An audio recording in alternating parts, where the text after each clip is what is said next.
gozo inmenso en mi corazón poder estar con ustedes en esta mañana. Agradezco al pastor Adrián por la nueva invitación. Agradezco a ustedes que me tienen que soportar un rato. Espero que podamos tener un buen tiempo de estudiar la palabra y aprender un tema de la palabra de nuestro buen Dios. Tema que he preparado hace ya unos años, lo he predicado varias veces. Es un tema que me gusta mucho. A mí una de las cosas que me apasionan, y bueno, los que me conocen por ahí de antes lo saben, es el evangelismo.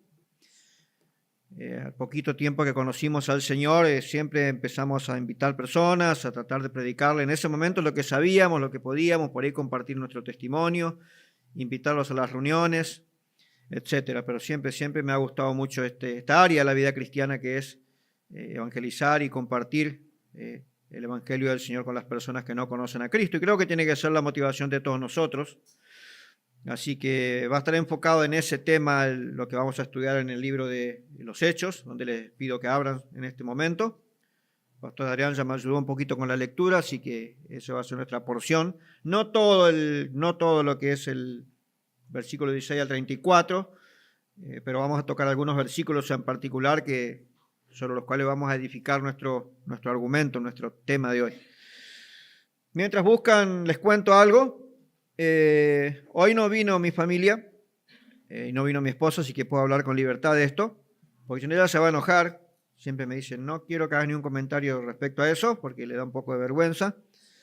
Y bueno, yo respeto eso. Cuando ella viene me encuentro un poco condicionado.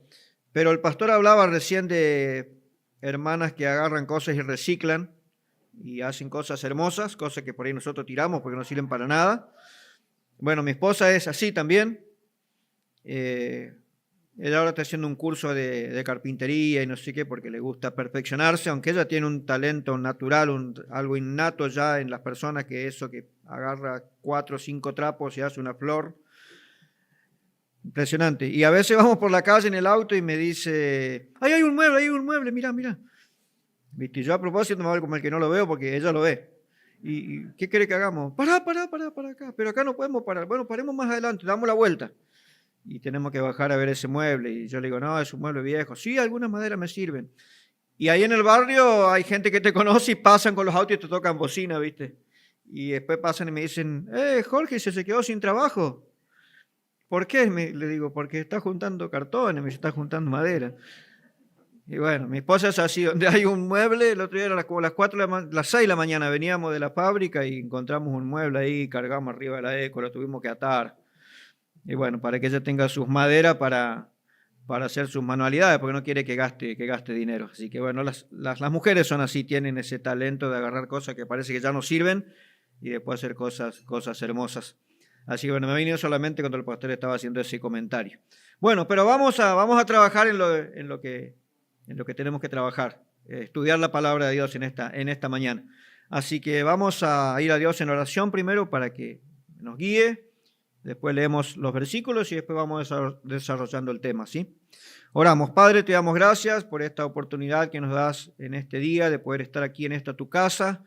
Gracias por la Iglesia Bautista Misionera aquí en San Miguel. Gracias por esta hermosa congregación local donde se ve tu mano obrando, tu poder transformando vidas, Señor, por la exposición clara de tu palabra. En esta mañana queremos pedirte que nos ayudes a sacar de nuestra mente todo aquello que nos puede distraer, desviar, y podamos estar concentrados y atentos durante 40 o 45 minutos para que podamos absorber lo que tú quieres enseñarnos en esta mañana y luego podamos ponerlo en práctica en nuestras vidas para el bien y la edificación personal y también de toda la iglesia. Todo esto pedimos y agradecemos en el nombre de Cristo Jesús, lo hacemos. Amén. Bueno, libro de los Hechos. Algunos dicen libro de los Hechos de los Apóstoles, otros dicen libro de los Hechos del Espíritu Santo.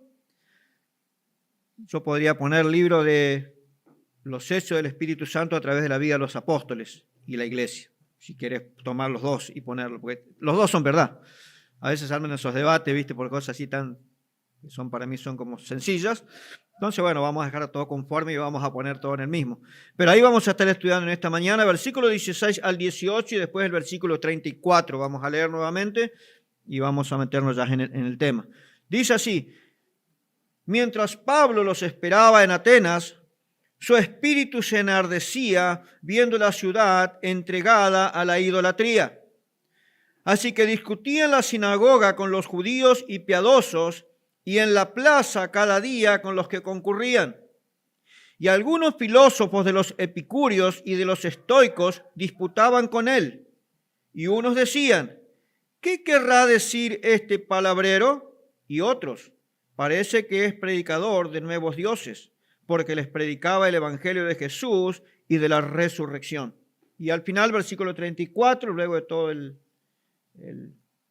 la predicación o la enseñanza a los filósofos, en el Areópago dice, versículo 34, mas algunos creyeron juntándose con él, entre los cuales estaban Dionisio el Areopagita, una mujer llamada Dámaris, y otros con ellos. Bueno, le puse un título, a veces me gusta ponerle un título al tema, no es sumamente importante, pero a veces me da para poner el título, y lo vamos a poner Corazón en Llamas. Y enseguida se van a dar cuenta por qué. Corazón en Llamas es el título. Y ahora enseguida presentamos el tema, que está relacionado, ¿no?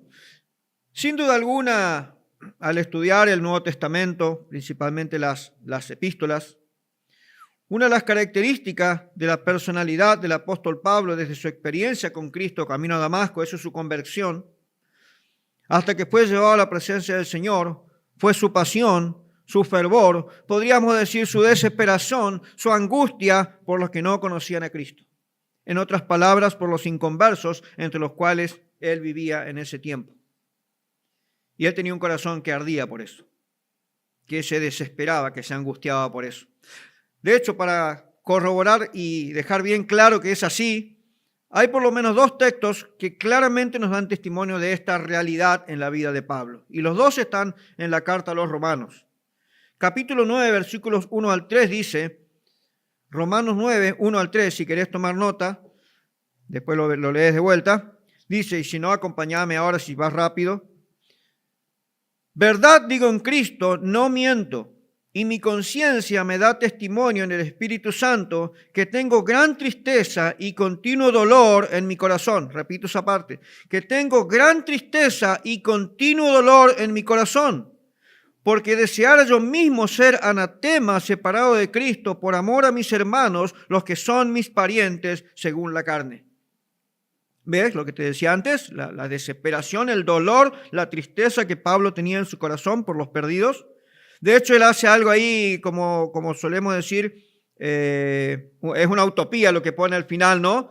Pero ¿cómo era su pensamiento en cuanto a eso? Que si se podría, él estaba dispuesto a ir al infierno para que ellos podían conocer a Cristo. La idea al final de la frase, del versículo que leímos. Capítulo 10 de Romanos, versículos 1 al 4, dice, hermanos, ciertamente el anhelo de mi corazón y mi oración a Dios por Israel es, ¿para qué? Los que están en el texto. Para salvación, porque yo les doy testimonio de que tienen celo de Dios, pero no conforme a ciencia, porque ignorando la justicia de Dios y procurando establecer la suya propia, no se han sujetado a la justicia de Dios, porque el fin de la ley es Cristo para justicia a todo aquel que cree. Entonces, dos textos que claramente nos dejan demostrado que Pablo tenía ese fervor, ese corazón en llamas por los que no conocían a Cristo. Si ven, estos dos textos hace mención a la preocupación de Pablo por la salvación de sus compatriotas judíos. La misma preocupación en el corazón la tenía por los gentiles. Y eso fue lo que le llevó a realizar este breve ministerio en Atenas y que Lucas nos relata en este pasaje que acabamos de leer. Entonces, el tema que vamos a estudiar en esta mañana es el breve ministerio evangelístico de Pablo en Atenas. Y vamos a ver qué interesante y cuántas cosas podemos aprender de la vida del apóstol. En este breve ministerio evangelístico de Pablo en Atenas podemos observar tres rasgos que caracterizan o que identifican a alguien que tiene un corazón ardiente por los perdidos. Y ese tendrías que ser vos y yo. No tenés que ser un misionero llamado a la China para tener ese corazón. A veces las personas me dicen, y creo que lo mencioné en otro momento, creo que Dios me estaba llamando a predicar el evangelio a la India y quizás me voy a empezar a preparar y aprender el idioma y la cultura y demás. Ah, mirá qué bueno. Y yo pregunto, ¿y tu papá y tu mamá y tus hermanos conocen a Cristo? Y no, ellos no conocen todavía a Cristo. Y le estás predicando. Y no, lo que pasa, bueno, yo digo, ¿por qué Dios te va a llamar a predicar el Evangelio a la India si no le predicas el Evangelio a tu papá y a tu mamá? O a tus hermanos, los que están cerca. Entonces, hay que tener ese corazón. Y todos debemos tenerlos. Pablo es un gran ejemplo de eso. Salvando las distancias y todo, ¿no? Y la capacidad que él tenía. Dios puede usar tu vida igual que usó la vida de Pablo y mi vida para llevar a los inconversos a conocer a Cristo. El primer rasgo que identifica a una persona que tiene corazón ardiente por los perdidos, ve ante cada circunstancia una oportunidad. Esas personas ven ante cada circunstancia una oportunidad. Y circunstancias que están pasando en sus vidas. Puede ser también las circunstancias que están pasando las personas. Pero en este caso es la circunstancia que está pasando Pablo, que está pasando la persona misma. En Hechos capítulo 16 vemos un ejemplo de eso. ¿Qué pasa con Pablo? Él está en la cárcel. ¿Y qué está haciendo Pablo mientras está en la cárcel? ¿Está lamentando? ¿Está llorando su desgracia? No, ¿qué está haciendo? Él y Silas, vamos a ser justos, también estaba acompañado por Silas, que también es Silvano en algunos casos. ¿Qué estaban haciendo ellos en la cárcel? Estaban orando y cantando. Y sabemos el resto de la historia, como ellos después testifican al carcelero y toda una familia se convierte en esa misma noche. Entonces, Pablo aprovechaba cada circunstancia y la veía como una oportunidad. Y acá vemos lo mismo. Dice el versículo 16, la primera parte. Vamos a nuestro texto. Mientras Pablo los esperaba en Atenas, Pablo tuvo que huir de Berea para salvar su vida. Eso nos relata el versículo 14, 13 al 15, miren, el mismo capítulo 17. Dice, cuando los judíos de Tesalónica supieron que también en Berea era anunciada la palabra de Dios por Pablo, fueron allá y también alborotaron a las multitudes. Pero inmediatamente los hermanos enviaron a Pablo que fuese hacia el mar, y Silas y Timoteo se quedaron allí. Y los que se habían encargado de conducir a Pablo lo llevaron a Atenas. Y habiendo recibido orden para Silas y Timoteo de que viniesen a él lo más pronto que pudiesen, salieron. Entonces estaba esperando a sus compañeros de ministerio. Él tuvo que huir de ahí para salvar su vida.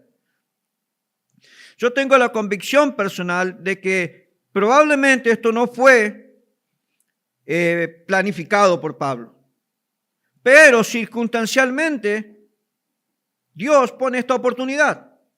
O providencialmente Dios genera esta oportunidad. Y cuando hay una oportunidad, Pablo no la desaprovecha.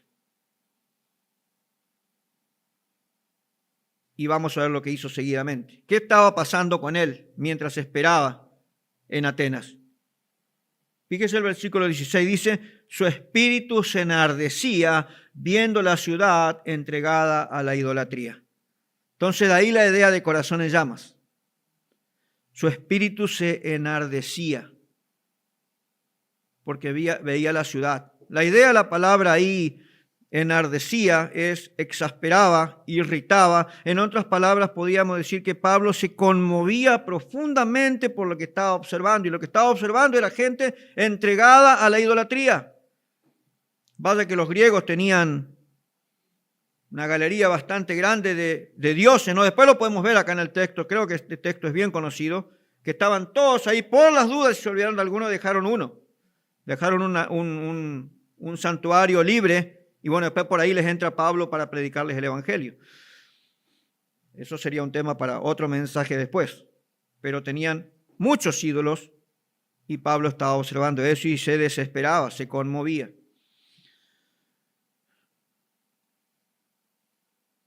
Y la idea de la palabra entregado es abandonados a la adoración de ídolos, que son dioses falsos. Hay un texto en la Biblia que nos describe gráficamente a los ídolos y cómo son los que adoran ídolos. ¿Sabe cuál es ese? Bueno, hay varios, pero es un salmo. ¿Más o menos le viene a la mente? ¿Cuál? Salmo 115, 4 al 8. Salmo 115, 4 al 8. Leámoslo, por favor. Dice, los ídolos de ellos son plata y oro, obra de manos de hombres. Tienen boca, mas no hablan. Tienen ojos, mas no ven. Orejas tienen, mas no oyen. Tienen narices, mas no huelen. Manos tienen, mas no palpan. Tienen pies, mas no andan. No hablan con sus gargantas. Escuche el versículo 8. Semejantes a ellos son los que los hacen y cualquiera que confía en ellos. Entonces, con una palabra que podemos resumir, ¿cómo son los ídolos? ¿Cómo son? Aparte de ser falsos, son muertos, como las personas que los adoran, son muertos espiritualmente. Por eso se entregan a la idolatría. Sin duda que vivimos en un mundo muerto espiritualmente, hoy, en nuestro tiempo. Y no porque necesariamente adoren imágenes. Hay otros ídolos que no necesariamente son imágenes. Creo que el ídolo que la gente hoy persigue es la riqueza, las posesiones materiales, sus profesiones, sus deportes. Otra vez, las profesiones, los deportes, la familia no son cosas malas, son buenas cosas y las disfrutamos. Pero cuando esas cosas ocupan el lugar de Dios, entonces se transforman en ídolos. Y tristemente pasa que muchas personas hoy viven entregadas a esos ídolos. Lamento decirlo, que a veces personas que dicen ser creyentes están entregadas a la idolatría, porque han puesto otras cosas en lugar de Dios. Y una de las formas más fáciles de palpar eso es los domingos. ¿Sí? Así que, hermanos, a estar atentos a examinar nuestras vidas. Pero vivimos en un mundo lleno de gente muerta espiritualmente, siguiendo ídolos. Entonces, tal cual la descripción que nos hace el Salmo que acabamos de leer, los versículos que acabamos de leer, así estaban las personas en Atenas. Y eso exasperaba, irritaba, conmovía a Pablo. Pero él no se quedó lamentando la condición de esta gente. Hizo algo que Lucas describe seguidamente y que nos permite ver cuál es el segundo rasgo que caracteriza o identifica a alguien que tiene un corazón ardiente por los perdidos. El primero es que ve ante cada oportunidad, ante cada circunstancia, una oportunidad. Predica a todas las personas. Y después vamos a ver qué predica. Pero predica a todas las personas. Y eso vemos versículos 17 y 18, la primera parte. Miren conmigo el texto. Dice, así que discutía en la sinagoga con los judíos y piadosos y en la plaza cada día con los que concurrían. Y algunos filósofos de los epicúreos y de los estoicos disputaban con él. Bueno, hasta ahí. Entonces, fiel a la comisión del Maestro Supremo, ¿recuerdan? Id por todo el mundo y predicad el evangelio a algunos, a toda criatura, a todo lo que esté a nuestro alcance, ¿sí? A toda criatura. Bueno, Pablo predicó a todas las personas que estaban a su alcance, ahí en Atenas. Primero judíos, dice. Nuestro texto dice, en la sinagoga con los judíos. Si bien Pablo es el llamado apóstol a los gentiles y su ministerio estuvo enfocado en los gentiles, él tenía, recuerden, un dolor en el corazón, Romanos 9 y 10. Entonces, ¿a dónde iba cada vez que llegaba a una ciudad primero? A la sinagoga, porque ahí estaban los judíos. Vamos a hacer una prueba acá. Hay una sola ciudad donde Pablo llega, por el registro bíblico, ¿no? Que no fue a la sinagoga, porque probablemente no había la cantidad de judíos hombres para tener una sinagoga constituida. Pero igualmente él fue y predicó. Y después allí hubo una iglesia. ¿Qué ciudad fue esa? Mayormente iban soldados jubilados del ejército romano. Le estoy dando pistas, a ver. ¿Qué ciudad fue? Está un capítulo antes de Hechos 17, de Hechos 16. Recién les dije la historia. Yo estaba medio dormido. ¿El carcelero de dónde? De Filipos. Cuando Pablo fue a Filipos no había una sinagoga, entonces fue al río.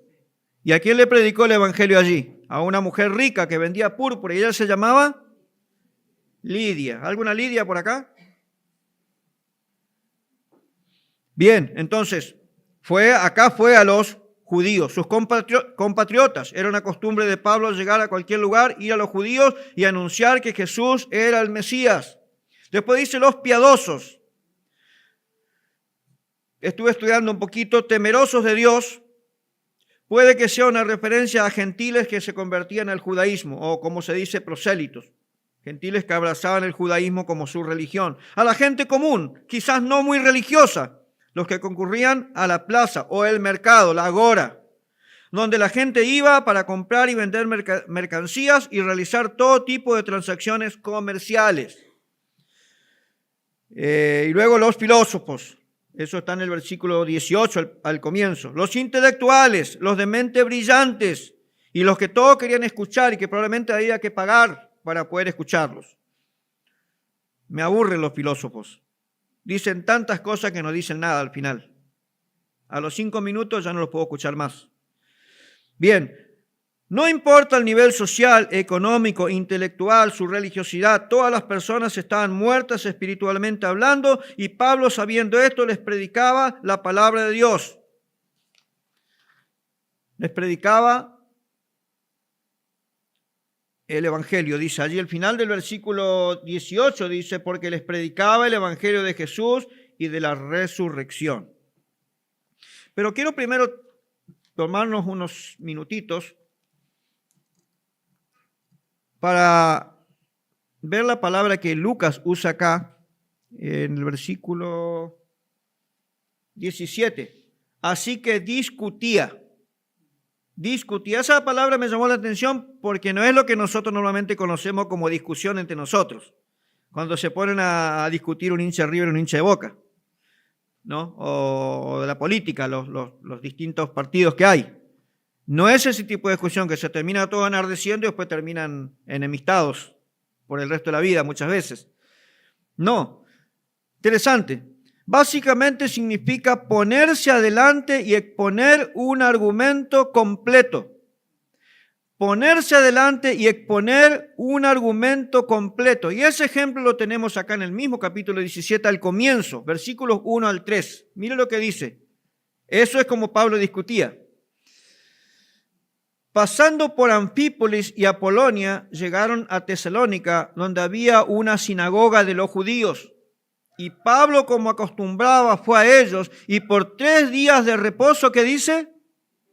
Discutió con ellos. Y acá viene, esta es la definición de la palabra. Declarando y exponiendo por medio de las Escrituras que era necesario que el Cristo padeciese y resucitase de los muertos y que Jesús, a quien yo os anuncio, decía él, es el Cristo. Y algunos de ellos creyeron y se juntaron con Pablo y con Silas, y de los griegos piadosos gran número, y mujeres nobles no pocas. Bueno, eso era la discusión. Pablo exponía las Escrituras, ¿no? Y las Escrituras, el mensaje central de las Escrituras es Jesucristo. Eso era lo que Pablo hacía cuando discutía. Entonces, ¿ya lo captaron? ¿Ya tienen claro qué es esta palabra discutía? Bien. Ahora, el argumento completo que Pablo exponía no estaba basado en razonamientos o sabiduría humana, sino en las Escrituras. El mensaje o la enseñanza que Pablo exponía no era humano, sino divino. No era natural, era sobrenatural. No era terrenal, era celestial. Le estoy dando un poco de énfasis a esa discusión que Pablo tenía. De qué calibre era, de qué calidad era. Ahora, ¿cuál era ese mensaje? ¿Cuál era ese mensaje? Bueno, recién lo leí, pero es el tercer rasgo que caracteriza o identifica a aquel que tiene un corazón ardiente por los perdidos. Predica el mensaje correcto. Porque hoy se predican muchos mensajes que no son correctos. Dice el versículo 18, porque les predicaba el evangelio de Jesús y de la resurrección. Y fíjense que el énfasis de la predicación, de la discusión de Pablo era la resurrección. Porque un Salvador muerto, ¿a quién puede salvar? Absolutamente a nadie. Jesucristo resucitó, no hace mucho lo recordamos. Y por eso es que el Evangelio tiene poder para salvación y la palabra de Dios es viva y eficaz. Y lo que estuvimos viendo esta mañana en la escuela dominical. Pablo dijo en Romanos 1:16, porque no me avergüenzo del evangelio, porque es poder de Dios para salvación a todo aquel que cree, al judío primeramente y también al griego. Este mensaje es que Jesús murió, fue sepultado y al tercer día resucitó. ¿Dónde encontramos el mensaje del evangelio bien comprimido? En unos poquitos versículos. Y estas verdades son conformes a las Escrituras. Las Escrituras lo anunciaban desde el Antiguo Testamento y se cumplen en el Nuevo Testamento. ¿Dónde está ese mensaje, el contenido del Evangelio, en 2 versículos? Si no me equivoco. ¿Dónde está en el Nuevo Testamento? 1 Corintios, capítulo 15, donde Pablo desarrolla un largo argumento sobre la resurrección. Si querés aprender todas las facetas, si podemos decir así, sobre la resurrección, anda a 1 Corintios 15. Un pasaje donde claramente Pablo desarrolla esa doctrina. Allí en 1 Corintios 15, gracias, ahí está el mensaje del Evangelio. Este es el único mensaje que tiene poder para salvar a los perdidos y por lo tanto era el único mensaje que Pablo expuso. Y Dios recompensó. Porque cuando una persona tiene un corazón ardiente por los perdidos, ve ante cada circunstancia una oportunidad. Predica a todos los que tiene a su alcance y predica el único mensaje, el Evangelio de Jesús resucitado. Y Dios siempre salva a algunos y eso llena de gozo el corazón de las personas que predican el Evangelio. El gozo de Pablo ver personas salvadas por la gracia de Dios por medio del poder del Evangelio queda claramente demostrado en las palabras que él dedicó a una iglesia, la iglesia de Tesalónica. En 1 Tesalonicenses capítulo 3, versículos 19 y 20 dice: porque ¿cuál es nuestra esperanza o gozo o corona de que me gloríe?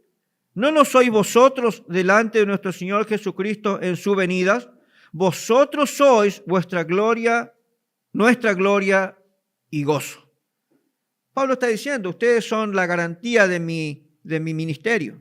Ustedes son la recompensa.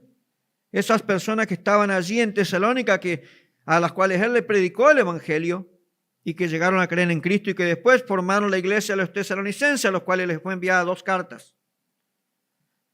Hay recompensa. Dios recompensó. Aquí también recompensó. Dice que algunos creyeron. No todos van a creer. Dios decide. Pero algunos creyeron. Lo comprobamos, versículo 34.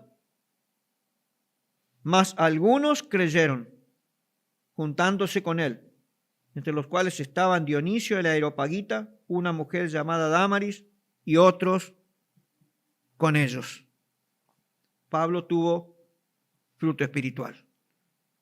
Dios obró, su gracia se derramó, cantamos hace un rato, su gracia es mayor. Estas personas estaban totalmente abandonadas a la idolatría, espiritualmente muertas, imposibilitadas a hacer algo que agradara a Dios. Sin embargo, Pablo predica el evangelio de la resurrección, la gracia de Dios se derrama y algunos creen. Hay fruto.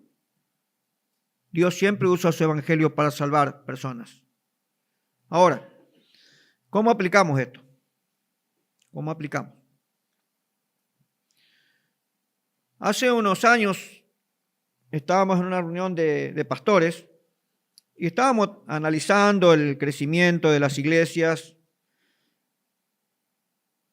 y, para resumir, llegamos a un punto donde nos dimos cuenta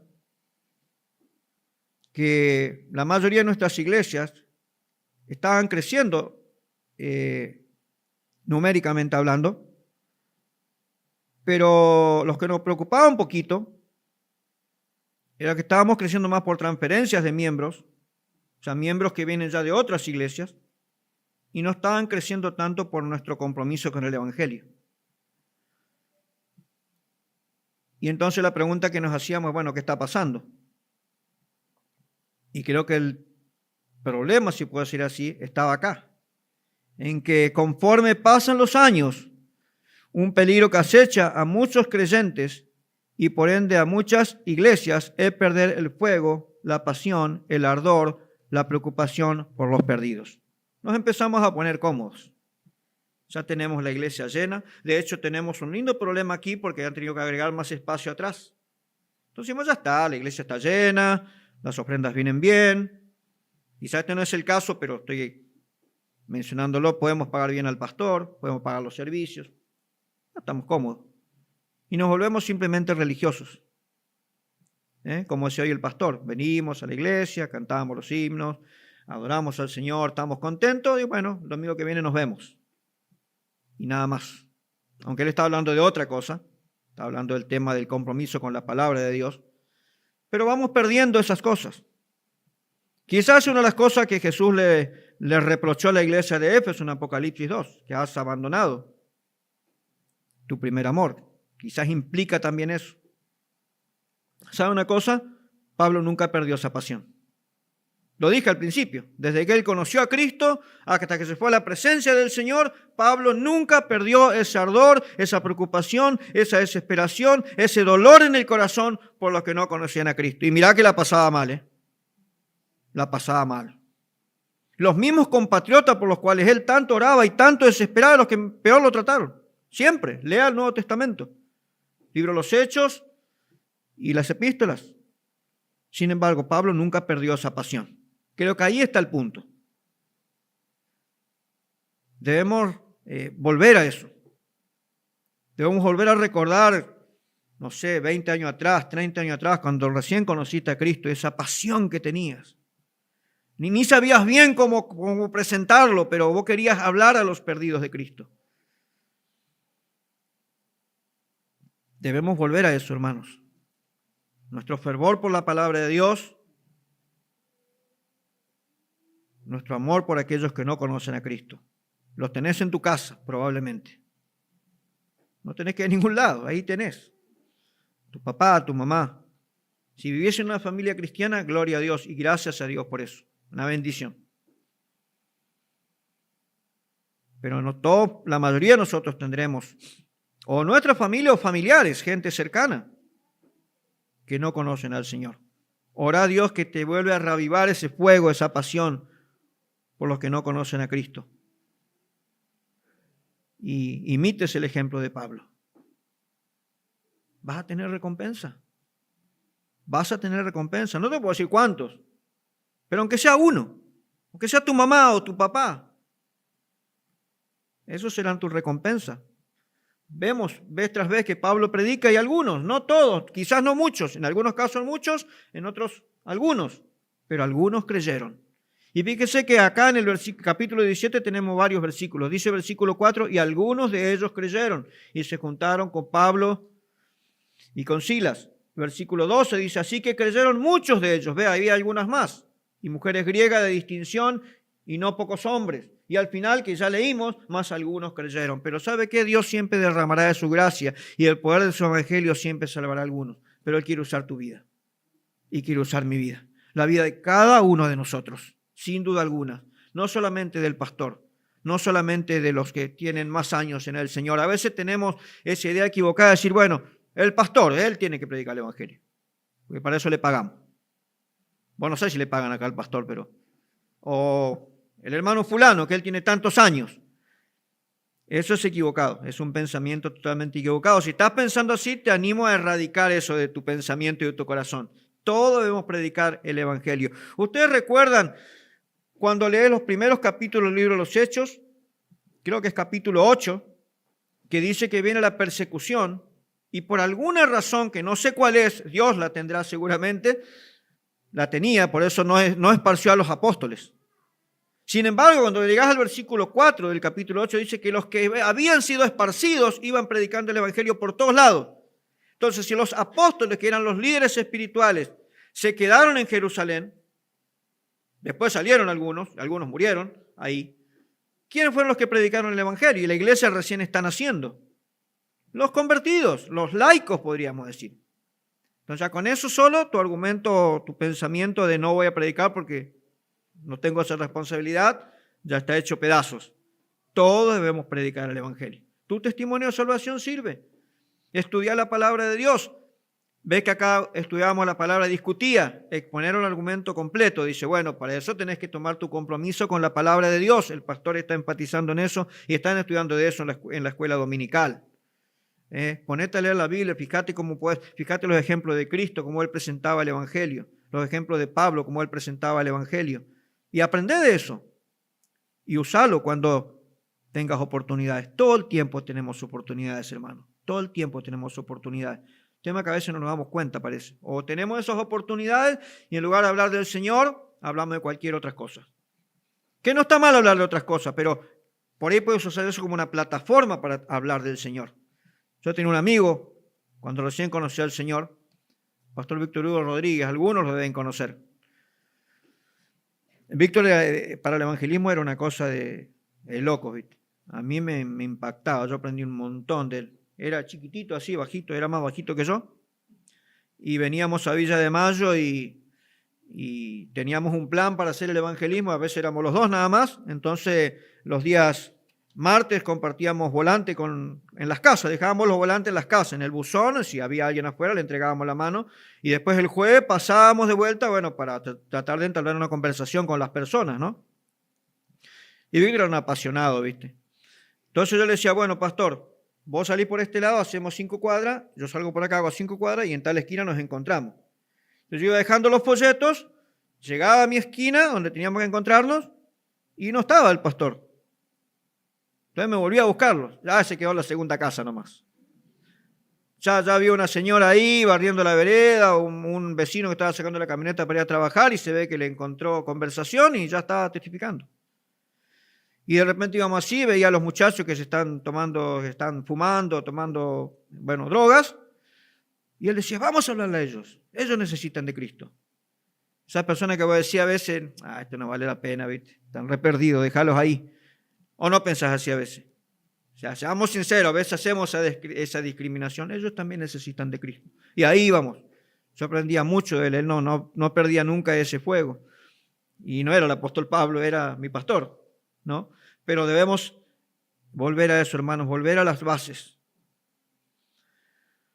Te animo a que seas una persona que arde por los que no conocen a Cristo. ¿Cómo te vamos a identificar? Bueno, porque ves ante cada circunstancia una oportunidad. Porque predicás a todas las personas que Dios pone a tu alcance. Y porque predicás el Evangelio de Jesús, el único Evangelio que puede salvar. Y el resultado será, Dios salvará a algunos. Porque el Evangelio sigue teniendo poder para salvar a todo aquel que cree. Termino con estos 2 versículos, 30 y 31, pensando en alguien que en esta mañana nos visita y aún no ha creído en Cristo para la salvación de su alma. Esto es lo que Dios te ordena. Esto es lo que Dios te manda. Uno de los pocos mandatos o palabra que tiene fuerza de mandato a los inconversos en la Biblia. A los que no conocen al Señor. Fíjate lo que dice el versículo, les dije, 30 y 31. Dice, pero Dios, Pablo ha presentado todo su argumento con los filósofos.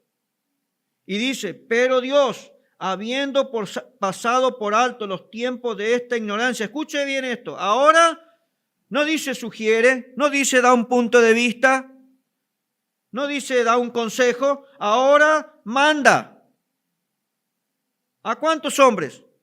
A todos, incluye también las mujeres, es una palabra genérica, a todo humano, a todos los hombres, en todo lugar, aquí también, en esta mañana. ¿Qué tienen que hacer? Que se arrepientan, que se arrepientan. ¿Y cuál es la razón? Versículo 31. Por cuanto ha establecido un día en el cual juzgará al mundo con justicia por aquel varón a quien designó, dando fe a todos con haberle levantado de los muertos. Dios manda que te arrepientas, que consideres la gravedad de tu pecado. Todos somos pecadores, todos estamos condenados a pasar la eternidad en el infierno. Hermano Tomás lo mencionó hace un rato, pero Dios es un Dios de gracia. Y Dios te manda que hoy analices ahí en tu pensamiento, en tu corazón, con Dios. Esto es con Dios nada más. que tu pecado te lleva al infierno, pero hoy Dios te da la oportunidad de que te arrepientas, que le confieses tus pecados a Él, ahí donde estás sentado. Pedile perdón a Dios por tus pecados y pedile a Jesús que te salve y que Él hoy sea el dueño de tu vida, que sea tu Salvador y que sea tu Señor, porque un día llegará el juicio y allí ya no va a haber oportunidad. Dios va a juzgar con justicia. Jesucristo va a ser el encargado. Él será el juez. Así que te animo a depositar tu confianza en Cristo en esta mañana. ¿Qué tenés que creer? Que Él vino a este mundo, fue a la cruz, murió por tus pecados, fue sepultado y al tercer día resucitó ante los muertos. Esa es la evidencia que Él puede darte hoy: perdón, salvación y vida eterna. Y hermanos, espero que hayan aprendido algo en esta mañana y que si ese fuego por los perdidos está un poquito apagado, que hoy el Señor, por el poder de su Espíritu, lo reavive. Que seas una persona que ante cada circunstancia ves una oportunidad de predicar. Que predicas a todas las personas que estén a tu alcance, empezando por tu casa o por los lugares donde habitualmente vos te moves en tu día a día, y que prediques el Evangelio de Jesús. Ese es el Evangelio que salva. Oramos. Padre Dios, te damos gracias por tu palabra en esta mañana. Gracias por este texto que hemos leído, estos versículos que hemos escudriñado en esta mañana. Gracias por la vida del apóstol Pablo, Señor, que ha sido y es para nosotros un ejemplo y también una motivación al imitar su ejemplo para poder ver personas venir al conocimiento de la verdad, al conocimiento de Jesucristo como su Salvador. Gracias te damos por personas, por hermanos en nuestras iglesias que también tienen este fuego. Pero lo que toda la iglesia pueda hacer así, no solamente unos poquitos. Que todos podamos tomar el compromiso de compartir tu evangelio, el poder de tu evangelio, para ver personas transformadas, personas salvadas y moldeadas a la imagen de Cristo por el poder que tiene tu palabra, Señor. Gracias por esta hermosa iglesia donde se predica tu palabra y nada más que tu palabra, Señor. Oramos que eso pueda seguir así por el resto de las generaciones y que tu nombre sea glorificado a través de la vida de esta iglesia local. Gracias por el pastor Adrián, gracias por sus colaboradores, por los diáconos y por todos los hermanos, por todos los miembros de esta iglesia que día a día trabajan para edificar el cuerpo de Cristo aquí. Y pedimos, si hay alguien aquí que no conoce a Cristo, que hoy podría arrepentirse de sus pecados y depositar su confianza en Cristo Jesús para la salvación de su alma. Todo esto pedimos y agradecemos. En el nombre de Cristo Jesús lo hacemos. Amén, Señor. Gracias.